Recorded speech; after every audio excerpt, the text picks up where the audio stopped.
Sign theta plus cos theta by sine theta minus cos theta সমান 7 হলে tan theta সমান কত? আমাদের দেয়া আছে sine theta plus cos theta by sine theta minus cos theta সমান 7। একটু যদি আমরা ফোকাস করি তাহলে দেখতে পাচ্ছি এখানে সাইন কস সেম সেম আছে, চিহ্ন কি প্লাস আর মাইনাস আছে, তার মানে বলতে পারি ফিগারটা যোগভাগে রয়েছে।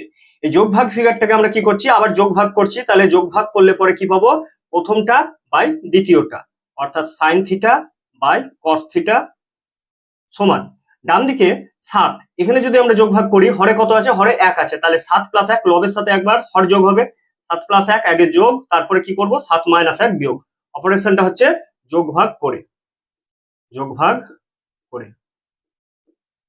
implies that sin by cos সমান আমরা জানি tan, sin by cos সমান হচ্ছে tan, তাহলে tan থিটা 7 প্লাস 1 মানে 8, আর 7 মাইনাস 1 মানে হচ্ছে 6, 3 দুগুণে হচ্ছে 6, 4 দুগুণে 8, অতএব tan থিটা সমান 4/3। এটা হলো আমাদের আনসার।